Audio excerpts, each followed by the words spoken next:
আসবে, আখিরাতেও কাজে আসবে। এই জন্য পৃথিবীর মুসলমান একটা কথা মনে রাখবেন, জাহান্নামী হলো দুই প্রকার। আমার দিকে লক্ষ্য করেন, আপনারা এখানে খেলাখালি করিয়েন না। এই বাচ্চা গালা এদিকে দেখো বাবু, মনে রাখবেন জাহান্নামী হলো দুই প্রকার। একটা হচ্ছে খুলুদ ফিন্নার, একটা হচ্ছে দুখুল ফিন্নার। এক প্রকারের জাহান্নামী আছে, তারা চিরস্থায়ী জাহান্নামে থাকবে, কোনোদিন সেই জাহান্নাম থেকে মুক্তি পাবে না, এবং কিয়ামতের পর তাদের আযাবে রেয়ের দানা পরিমাণেও কম হবে না, একই রকম আযাব চলে যাবে বরং বাড়তি করা হবে। আর এক প্রকারের জাহান্নামী আছে, যারা আপনার কিছু সময়ের জন্য, কিছু দিনের জন্য জাহান্নামে যাবে, আবার আল্লাহ তাবারাক ওয়া তাআলা নিজের দয়াতে, নিজের মেহেরবানিতে সেই ব্যক্তিকে জাহান্নাম থেকে বের করে জান্নাত দান করবে। তারা কারা? যারা দুনিয়াতে থেকেছে, যাদের ঈমান আকীদা সঠিক ছিল কিন্তু পাপ করেছে, গুনহার কাজে লিপ্ত হয়েছে, পাপের কাজ করে নিয়েছে, কিন্তু ঈমান ঠিক ছিল, আকীদাটা ঠিক ছিল, আকীদার মধ্যে কোনো কুফরি নাই, ঈমানকে হারিয়ে ফেলেনি। পাপ যদি পাহাড় সমতুল্য হয়, নিজের পাপের কারণে সেই ব্যক্তি জাহান্নামেও যেতে পারে, কিন্তু আল্লাহ তাবারাক ওয়া তাআলা এক না একদিন তার ঈমান থাকার কারণে সেই ব্যক্তিকে জাহান্নাম থেকে বের করে জান্নাতে দিবে। বলেন সুবহানাল্লাহ। তো যার আকীদা খারাপ হয়ে যায়, যেই ব্যক্তি এমন আকীদা পোষণ করে যে আকীদার কারণে তার ঈমান চলে যায়, সেই রকম ব্যক্তি যদি মারা যায়, সেই ব্যক্তিকে আল্লাহ চিরস্থায়ী জাহান্নামে রাখে। আর যদি কোনো ব্যক্তি মারা যায় ঈমান আকীদা আহলে সুন্নাত ওয়াল জামাতের ছিল, কিন্তু পাপ করেছে, নেকির কাজ করতে পারেনি, সেই ব্যক্তির গুনাহ মোতাবেক আল্লাহ তাকে জাহান্নামে শাস্তি দিবে। এক না একদিন আল্লাহ তাকে জাহান্নাম থেকে বের করে জান্নাতে পাঠাবে, একমাত্র আকীদা ঠিক থাকার কারণে, ঈমান ঠিক থাকার কারণে। জোরে বলেন সুবহানাল্লাহ। কথাটা আমার বুঝতে পেরেছেন কি পারেননি বাবা? এবার আমার দিকে লক্ষ্য করেন, যদি কোনো ব্যক্তির আকীদা খারাপ হয়, এমন কোন আকীদা বিশ্বাস করে যেটা কুফর পর্যন্ত চলে যায়, সেই ব্যক্তি যতই নিজেকে মুসলমান বলুক, মসজিদ তৈরি করুক, মাদ্রাসা তৈরি করুক, প্রত্যেক বছর হজ করুক, 5 ওয়াক্তের নামাজ পড়ুক, যাকাত দেখ, কুরবানি দেখ, যদি তার আকীদার মধ্যে এমন কোন আকীদা থাকে যে রাসূল পাকের বেয়াদবি করেছে, বা আল্লাহ পাকের বেয়াদবি করেছে, বা সাহাবীদের বেয়াদবি করেছে, তাহলে এমন কোন ব্যক্তি যদি মারা যায়, যতই ইবাদত থাক না কেন, যদি তার ইবাদত 7 সমুদ্রের পানি সমতুল্য থাকে, আর সে যদি জীবনে কোনোদিন রাসূল পাকের বেয়াদবি বা রাসূল পাকের যারা বেয়াদবি করে সেই দলে চলে, তাহলে সেই ব্যক্তির ইবাদত কোনো কাজে আসবে না, সেই ব্যক্তি হবে চিরস্থায়ী জাহান্নামী। কথা বুঝতে পারছেন বাবা? এর একটা এক্সাম্পল আপনাকে কোরআন থেকে দিয়ে দিই, একটা দলিল এবং একটা উদাহরণ। আল্লাহ তাবারাক ওয়া তাআলা মহাগ্রন্থ পবিত্র কোরআনুল কারীমে শয়তানের কথা বলেছেন। কোন শয়তান? যেই শয়তান জান্নাতের মধ্যে থাকতো, যেই শয়তান ফেরেশতাদেরকে পড়াতো, যেই শয়তান 90 কোটি বছর আল্লাহর ইবাদত করেছিল, তার প্রত্যেকটা ইবাদত কবুল, কিন্তু আল্লাহ যখন বললেন উসজুদুলি আদম, আদমকে সাজদা করো, শয়তান আদমকে সাজদা করলো না, তার সমস্ত ইবাদত আছে না শেষ? কথা বলেন। 90 কোটি বছর ইবাদত করার পর, 90 কোটি বছর তাসবিহ তাহলিল করার পর, 90 কোটি বছর আল্লাহ পাককে সাজদা করে, হাজারো বছর ফেরেশতাদের শিক্ষকতা করা, হাজারো বছর আরশের তাওয়াফ করে, এই ব্যক্তি আদমকে অপমান করার কারণে, আদমের সম্মান না করার কারণে, সেই ব্যক্তির ঠিকানা জাহান্নাম, চিরস্থায়ী জাহান্নাম। তার নামাজ কি কোনো কাজে আসবে? রোজা কি কোনো কাজে আসবে? তো এই শয়তানের ঘটনা পবিত্র কোরআন পাকে আল্লাহ বয়ান করে আমাদেরকে কি বুঝিয়েছেন? যদি এমন কোন ব্যক্তি হয় যার আকীদা হযরতে মুহাম্মদ রাসূলুল্লাহ সাল্লাল্লাহু আলাইহি সাল্লামের ব্যাপারে খারাপ হয়ে যায়, ধারণা খারাপ হয়ে যায়, আকীদা খারাপ হয়ে যায়। যদি তিনার চুল পরিমাণে বেয়াদবি করে, ফুকাহায়ে কেরাম লিখতেছেন নবী তো নবী, উনার জাত তো অনেক উঁচু, আল্লাহর পর সৃষ্টির মধ্যে সর্বশ্রেষ্ঠ সম্মানিত হচ্ছেন মুহাম্মদ রাসূলুল্লাহ সাল্লাল্লাহু আলাইহি ওয়াসাল্লাম। যদি কোনো ব্যক্তি রাসূল পাকের চুল মুবারককে চুলওয়া বলে অপমান করে, সেই ব্যক্তিও কাফির হয়ে যাবে। যদি কোনো ব্যক্তি নবীর জুতো মুবারককে জুতোয়া বলে অপমান করে, সেই ব্যক্তিও ঈমান হারা হয়ে যাবে। তো যেই ব্যক্তি নবীর জাতের অপমান করবে, সে কি করে ঈমান হারা হতে পারে? তাই কোরআন থেকে আমরা শিক্ষা পেয়েছি, ইবাদত যদি লক্ষ লক্ষ বছরকার থাকে আর অন্তরে যদি মুহাম্মদ রাসূলুল্লাহর বিদ্বেষ থাকে, সেই ব্যক্তি চিরস্থায়ী জাহান্নামী হবে। কথা বুঝে আসছে কি আসে না? একটু জোরে বলেন, মাইক মানে একটু আওয়াজ বাড়াতে বলেন, একটু আওয়াজ বাড়াতে বলেন, অনেক শক্তি লাগছে। এই জন্য বিরাদির ইসলাম এক একটা পয়েন্ট ভালো করে লক্ষ্য করে শুনেন। আমি বেশিক্ষণ বলবো না, আপনাদের ধারাচার আমাকে ভালো লাগছে না, এইভাবে ওয়াজ হয় না। আপনারা খাড়ে এইদিকে তাকাচ্ছেন, খাড়ে এইদিকে তাকাচ্ছেন, আমার দিকে তাকিয়ে থাকেন, তাহলে বুঝতে পারবো যে আপনারা শুনছেন। বলতেও ভালো লাগবে, বুঝাতেও ভালো লাগবে। চাখার পাখার করিয়েন না, কিছুক্ষণ শুনেন, বক্তব্য শেষ করে দেবো। কিন্তু যেটি বলবো অল্প সময় হলেও মন দিয়ে শুনেন। কথা বুঝতে পারছেন তো বাবা? একবার জোরে বলেন তো সুবহানাল্লাহ। আর একটু জোরে বলতে হয় সুবহানাল্লাহ। তাহলে কি বুঝতে পারলেন? মনে রাখবেন, ইসলামী শরীয়তে জারুরিয়াতে দিনের প্রত্যেকটা জিনিসকে বিশ্বাস করার নাম হচ্ছে ঈমান। বর্তমান জামানাতে মুসলমান নামে অনেক রকমের গ্রুপ বেরিয়েছে, অনেক রকমের দল বেরিয়েছে, অনেক রকমের ফিরকা বেরিয়েছে। এরা বলছে আমরা জান্নাতি, এরা বলছে আমরা জান্নাতি, এরা বলছে আমরা জান্নাতি, এরা বলছে আমরা জান্নাতি। কিছু লোক কনফিউশনে পড়ে যায় যে আসলে কোন দল জান্নাতি। কিছু লোক টেনশনে পড়ে যায় যে আসলে কোন দল জান্নাতি। তবে এই দলগুলির আলোচনা করার পূর্বে আপনাকে বলতে চাই, মুসলমান যদি কোনো ব্যক্তির সম্পূর্ণ জিনিস ইসলাম মোতাবিক হয় আর যদি একটা জিনিস জারুরিয়াতের দিনকে অস্বীকার করে, সেই ব্যক্তি মুসলমান থাকবে না। যেমন আপনাকে বলি, একজন ব্যক্তি আল্লাহকে এক বিশ্বাস করে, নবীকে নবী বিশ্বাস করে, প্রত্যেক নবীকে মানে, কোরআন মানে, প্রত্যেক আসমানি কিতাবকে মানে, সব বিশ্বাস করে, 5 ওয়াক্তের নামাজও পড়ে, কোনোদিন নামাজে তাহাজ্জুদ পর্যন্ত ছাড়ে না। এই লোকটা যদি বলে কিয়ামত হবে বিশ্বাস করি না, মুসলমান থাকবে? থাকবে? সব বিশ্বাস করে, বলে কিয়ামত হবে মানে, কিন্তু আমাদের নবীকে শেষ নবী মানে না, তাহলে মুসলমান থাকবে? জোরে বলেন। তাহলে এখান থেকে কি বোঝা গেল? শরীয়তে এমন জিনিস আছে যেটাকে অস্বীকার করলে নামাজি হইলেও মুসলমান নয়, রোজা রাখলেও মুসলমান নয়, হজ করলেও মুসলমান নয়। তাহলে মুসলমান কি করে হবে? তো শরীয়তের প্রত্যেকটা জারুরিয়াতের দিনকে যারা বিশ্বাস করবে তারাই মুসলমান হবে। জোরে বলেন সুবহানাল্লাহ। পাপ হতে পারে, এমন নয় যে একজন ব্যক্তি পাপ করছে তো মুসলমান নয়। নামাজ পড়ে মানুষ বেঈমান হতে পারে, পাপ করেও মানুষ মুসলমান হতে পারে। কেমন করে হতে পারে পৃথিবীর মুসলমান? কাদিয়ানীরা নামাজ পড়ে, কিন্তু কাদিয়ানীরাকে আমরা মুসলমান মনে করি না, কারণ গোলাম আহমদ কাদিয়ানীকে তারা নবী হিসেবে মানে। তো আমাদের নবীর পরে কেউ যদি কাউকে নবী মানে, মুসলমান থাকবে? নামাজ পড়ে, মাদ্রাসা আছে, বুখারী পড়ে, মুসলিম পড়ে, কিন্তু তারা মুসলমান নয়। কিন্তু বিরাদির ইসলাম, একজন মুসলমান আছে, সেই ব্যক্তি শরাব পান করে, মরলে তার জানাজা হয়। একজন মুসলমান রাত দিন দাড়ি কাটে, গুনার কাজ করে, মরলে তার জানাজা হয় কি হয় না? জোরে বলেন, হয় কি হয় না? অনেক মুসলমান নামাজ পড়ে না, কিন্তু তার জানাজার নামাজ হয়। জানাজার নামাজ কেন হয়? মুসলমান এই কারণে হয়। আর মুসলমান কেন তাকে বলা যাবে?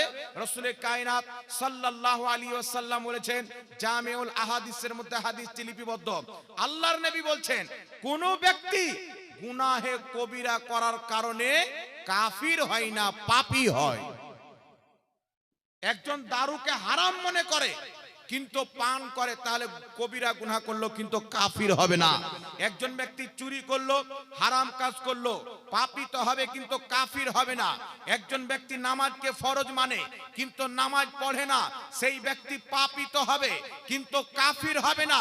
কিন্তু পৃথিবীর মুসলমান একজন যদি নামাজ পড়ে, রোজা রাখে, হজ করে, যাকাত দেয়, সেই ব্যক্তি যদি মুহাম্মদ রাসূলুল্লাহ সাল্লাল্লাহু আলাইহি ওয়াসাল্লামের ব্যাপারে কুমন্তব্য করে, যতই ইবাদত করুক, ওই ব্যক্তি মুসলমান হতে পারে না।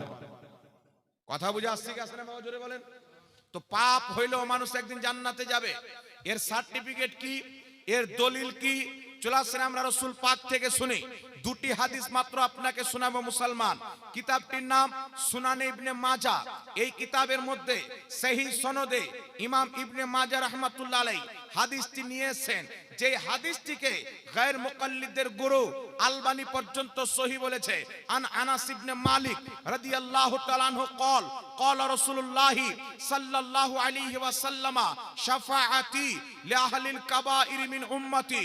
হযরত আনাস ইবনে মালিক নবী মুস্তাফার সাহাবী রাদিয়াল্লাহু তাআলা আনহু বলছেন, আল্লাহর নবী বলেছেন শাফাআতি লিআহলিল কাবাইর মিন উম্মতি। আমার আপনার নবী বলছেন কিয়ামতের কঠিন দিনে আমার শাফাত হলো আমার উম্মতের বড় বড় পাপীদের জন্য। উম্মত আমার ছিল, আমাকে মহব্বত করত, আমার আদব করত, কিন্তু ইবাদত করতে পারেনি, পাপের কাজে লিপ্ত হয়েছে।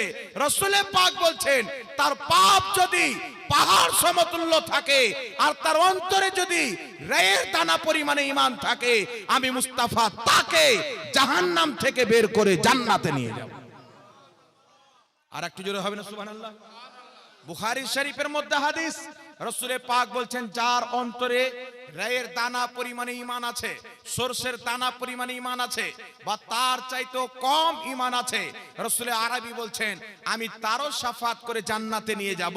তাহলে কি বুঝতে পারা গেল মুসলমান, আকীদা যদি ঠিক থাকে, ঈমান আপনার থাকবে, পাপ মানুষ করবে, মানুষের দ্বারা গুনাহ হতে পারে, মানুষের দ্বারা পাপ হতে পারে, এই জন্য নবীর শাফাত রয়েছেন। এই জন্য পৃথিবীর মুসলমান গুনহেগার হয়ে যাওয়াটা অসম্ভব হওয়ার কিছু নয়, তবে গুনাহ থেকে বাঁচতে হবে, এটাই ইসলাম, এটাই হচ্ছে শরীয়ত। কিন্তু পৃথিবীর মুসলমান যদি আপনার ধারণা, যদি আপনার আকীদা চুল পরিমাণে নবী মুস্তাফার ব্যাপারে খারাপ হয়ে যায়, আল্লাহর ব্যাপারে খারাপ হয়ে যায়, তাহলে যতই নামাজ পড়েন, রোজা রাখেন, আপনার সমস্ত জিনিস বরবাদ হয়ে যাবে। কথা বুঝতে পারছেন কি পারেন না বাবা? বুঝতে পারছেন? আমার দিকে তাকান, বলছি আপনারা এদিকে কেন তাকাচ্ছেন? এদিকে আপনাদের কি আছে? আমার দিকে তাকান, ধ্যান দিয়ে শুনেন, যদি না শুনেন তাহলে বলতে ভালো লাগবে না, ছেড়ে দেবো বলেন। এইদিকে আপনারা বসে আছেন, এইদিকে তাকিয়ে থাকেন, কে যাচ্ছে কে আসছে ওইদিকে তাকাই না। মানুষের দরকার পড়তে পারে, পেশাব লাগতে পারে, পাখানা লাগতে পারে, না কি বলেন? আপনাদের লাগলে আপনারাও যাবেন, কিন্তু ধ্যানটা এই দিকে রাখেন, যেন বলতে ভালো লাগে, চাকার মাকার করিয়েন না। আল্লাহ তাবারক ওয়া তাআলা হেফাজত করুক, সকলে পড়েন আল্লাহুম্মা আমিন। তাহলে এখান থেকে একটা মাসলা কি ক্লিয়ার হলো বাবা? মানুষ যদি গুনাহগার থাকে, তার আকীদা যদি সঠিক হয়, ঈমানটা যদি থাকে, তাহলে সেই ব্যক্তি একদিন না একদিন জান্নাতে যাবে, যদিও ঈমান কমজোর থাকে।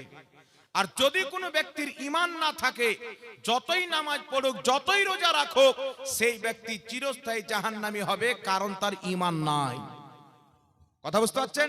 আর একটি হাদিস আপনাকে শুনিয়ে দিই, বুখারী শরীফের মধ্যে একজন সাহাবী ছিলেন যিনি রাসূল পাককে হাসাতেন। নবী পাক সাল্লাল্লাহু আলাইহি সাল্লামকে দেখে ধুলাতে গড়ে যেতেন।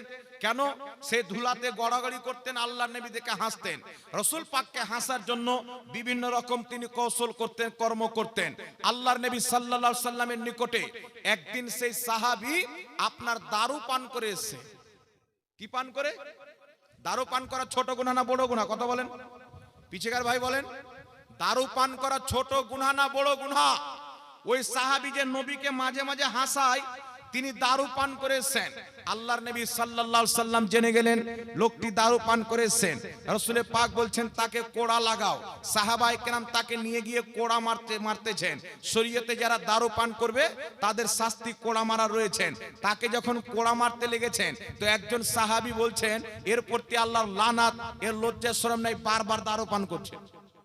মানে এর আগে আরো একবার দারু পান করেছিল, হযরত উমর ফারুক রাদিয়াল্লাহু তাআলা আনহু তাকে কোড়া মেরেছিলেন। আবার দারু পান করেছেন, দ্বিতীয়বার কোড়া মারছেন। তাই সাহাবী বলছেন এর লজ্জা শরম নাই, এর প্রতি আল্লাহর লানাত, বারবার সে দারু পান করে আসেন। আমার নবী শুনতে পেলেন, রাসূল পাক বলছেন খবরদার, আমার সেই উম্মতের প্রতি তুমি লানাত পাঠায়ো না, কারণ সে আমাকে মুহাব্বত করে। জোরে বল সুবহানাল্লাহ। দারু পান করেছে, গুনাহ করেছে, তার প্রতি লানত পাঠানো যাবে না, কারণ সে আমি নবী মুস্তাফাকে মহব্বত করে। এই জন্য পৃথিবীর মুসলমান কোন ব্যক্তি যদি শরাবের মতো নাপাক কাজে লিপ্ত হয়ে যায়, তাই তার অন্তরে রাসূলের মহব্বত নাই, এই কথা বলা যাবে না। একজন ব্যক্তি যদি আপনার চুরি করে নেয়, তাই তার অন্তরে নবীর মহব্বত নাই, এই কথা বলতে পারা যাবে না। যদি কোনো ময়দানে রাসূল পাকের জন্য জীবন দেওয়ার প্রয়োজন পড়ে, নামাজিও বের হবে, একটা চোরও বের হবে, যদি চোর নিজেকে মুসলমান বলে। বের হবে কি হবে না জোরে বলেন? এই যারা নবী পাকের অপমান করে, তো শুধু মৌলবীগুলো, শুধু নামাজিগুলো কি প্রতিবাদী মিছিল বের করে? এলাকার বেনামাজিগুলোকে যায় না? কথা বলেন না। তো বুখারী শরীফের হাদিস থেকে কি বোঝা গেল? নবী বলছেন তার প্রতি লানাত পাঠাইও না, যদিও দারু পান করেছে কিন্তু আমাকে মহব্বত করত। এখান থেকে কি বোঝা গেল? মুসলমান পাপ হতে পারে কিন্তু রাসূলের মহব্বত আপনার জায়গাতে আছে। সাহাবীর মাধ্যমে পাপ হয়েছেন, তো সাহাবী কি নবীকে মহব্বত করতেন না? তারা কি আশিকে রাসূল ছিলেন না? কত সাহাবী পাপ করে নবী মুস্তাফার দরবারে এসেছেন, আল্লাহর নবী তাকে তওবা করালছেন, আল্লাহ ক্ষমা করে দিয়েছেন।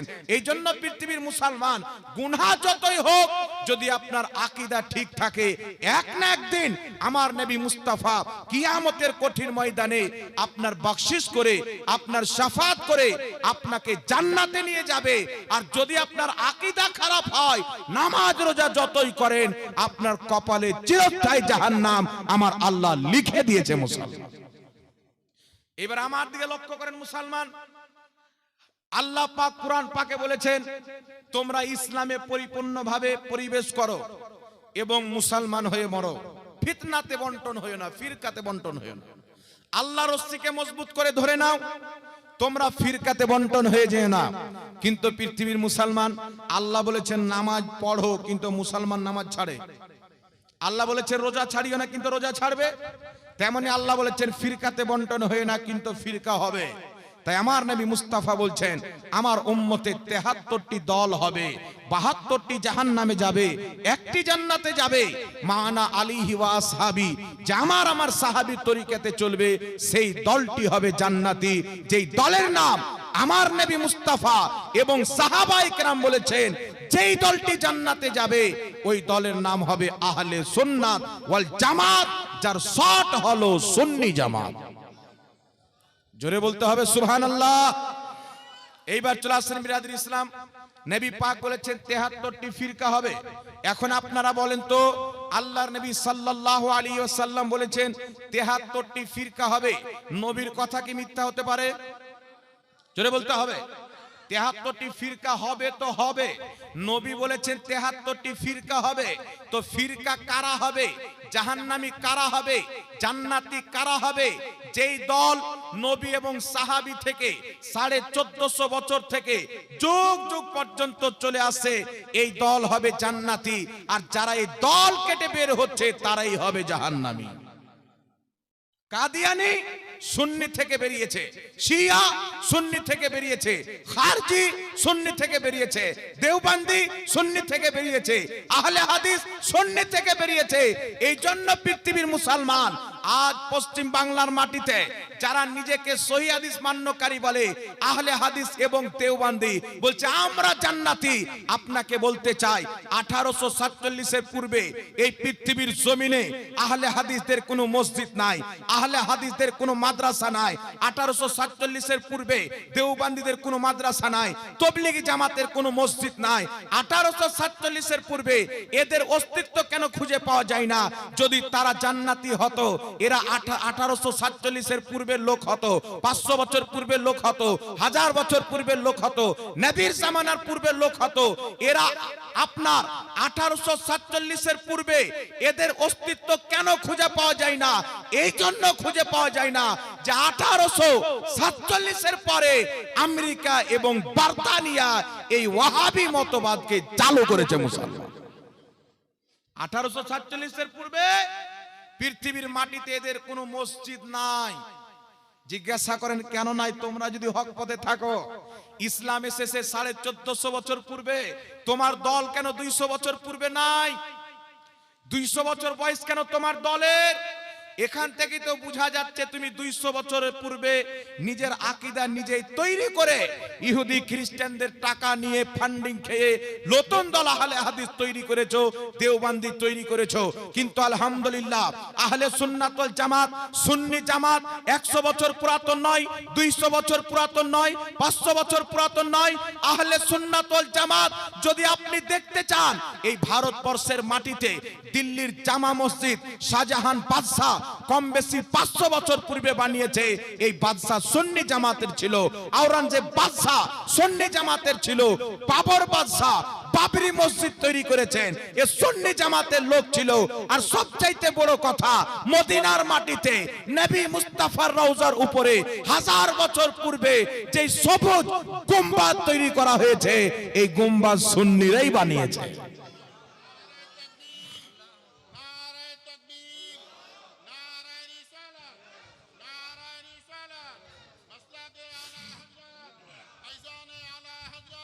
এই জন্য বিরাদর ইসলাম, আমরা কোন নতুন দল নেই, আমরা তো নবীর যুগ থেকে চলে আসছি। আপনার গ্রামে এখানে 60 বছরের লোক বসে আছে, 70 বছরের লোক আপনার গ্রামে পাবেন, হয়তো 80 বছরের লোক আপনার গ্রামে পাবেন। আপনি ওই লোককে জিজ্ঞাসা করেন, আপনি আপনার বাপকে দেখেছেন উনি কোন জামাতের লোক ছিল, বলবেন সুন্নি জামাতের লোক ছিল। তিনি তার বাপকে দেখেছেন কোন জামাতের লোক ছিল, সুন্নি জামাতের লোক ছিল। 1847 এর পূর্বে ভারতবর্ষের মাটিতে না কেউ আহলে হাদিস ছিল, না কেউ তাবলীগী ছিল, না কেউ দেওবন্দি ছিল। গোটা অখণ্ড ভারতে যত মুসলমান ছিল সবাই সুন্নি ছিল, মুসলমান। আর শুধু ভারতের মাটি নয়, আপনি দুবাই চলে যান, কাতার চলে যান, ইয়ামান চলে যান, মিশর চলে যান, সৌদি চলে যান। আজ যেইগুলো জায়গাতে ওয়াহাবি হুকুমত রয়েছেন, 1847 এর পূর্বে, 1922 সালের পূর্বে সৌদি আরবের মাটিতে পুরো আরবে একটি হুকুমত ছিল, যার নাম হচ্ছে খেলাফাতে উসমানিয়া। ইংরেজিতে যাকে অটোমান এম্পায়ার বলা হয়। আপনার সৌদি আরবের মাটিতে যখন দুবাই, কাতার, এগুলো সব দেশের প্রতি খেলাফাতে উসমানিয়া রাজত্ব করত। আর খেলাফাতে উসমানিয়াকে ভেঙে 22টা দেশ তৈরি করা হয়েছে। কটা দেশ? Iraq, Iran, Lebanon, Jordan, Syria, ফিলিস্তিন, কাতার, দুবাই, ইয়ামান, আপনার তারপরে সৌদি আরব, এই সমস্ত দেশে খেলাফাতে উসমানিয়া রাজ করত। এই খেলাফাতে উসমানিয়া কারা ছিল? এরা 700-800 বছর আরবের মাটিতে রাজ করেছেন। এরা সবাই কিন্তু সুন্নি জামাতের, আহলে সুন্নাত ওয়াল জামাত মান্যকারী লোক ছিলেন। ইনারা যখন হুকুমত করতেন মক্কার মাটিতে, আরবের মাটিতে আজানের পূর্বে দুরূদ শরীফ পাঠ করা হতো, আজানের পরে সালাত ও সালাম পাঠ করা হতো। মক্কার মাটিতে কিয়াম হতো, মদিনার মাটিতে কিয়াম হতো। মক্কা মদিনাতে 12ই রবিউল আউয়াল যত বড় মিছিল বেরিয়েছে, পৃথিবীর কোন জায়গাতে তত বড় মিছিল বের হয়নি। মক্কা মদিনার মাটিতে নবীর জন্ম দিবসের পতাকা উত্তোলন করা হয়েছে। মক্কা মদিনার মাটিতে নবীর নাম শুনে বিরুদ্ধ আঙ্গুল চুম্বন দিয়ে চোখে লাগানো হয়েছে। খোদার কসম খেয়ে বলি, আজ সুন্নি জামাতরা যা যা করে, এই প্রত্যেকটা জিনিস এসেছে মক্কা এবং মদিনা থেকে। মুসলমান যতদিন পর্যন্ত সুন্নিদের হুকুমত মক্কা মদিনায় ছিল, ততদিন পর্যন্ত কেউ দারু ওই এলাকায় ভরতে পারেনি। ওই এলাকাতে শুয়োরের মাংস ভরতে পারেনি। ওই এলাকাতে আমেরিকা নিজের দেশের কালচার ভরতে পারেনি। ওই এলাকাতে অভদ্রতা করতে পারেনি। যখন আমেরিকা, ফ্রান্স দেখছে যদি সুন্নিদের হুকুমত থাকে, খেলাফাতে উসমানিয়া টিকে যায়, সারা পৃথিবীতে কবজা করে নিতে পারে, এই খেলাফতকে ভাঙতে হবে। আর তাদের উদ্দেশ্য ছিল মসজিদ আকসাকে দখল করার জন্য। সেই জায়গাতে ইহুদিদেরকে ভরে একটা দেশ তৈরি করা, ইসরায়েল তৈরি করা। যদি সুন্নি হুকুমত থাকে, ইসরায়েল তৈরি করা অসম্ভব হয়ে যাবে। যদি আহলে সুন্নাতের হুকুমত থাকে, ইসরায়েল তৈরি করা যাবে না এবং ইসলাম আরো আগে বেড়ে যাবে।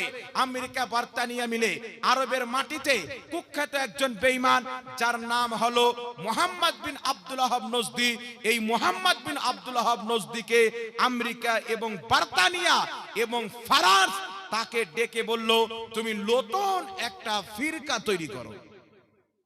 নতুন একটা দল তৈরি করো মুসলমানের নামে, আর আরবের মাটিতে খেলাফতে উসমানিয়াকে ভাঙো, যত গুলি লাগবে যত বারুদ লাগবে আমরা দিব। এখন মোহাম্মদ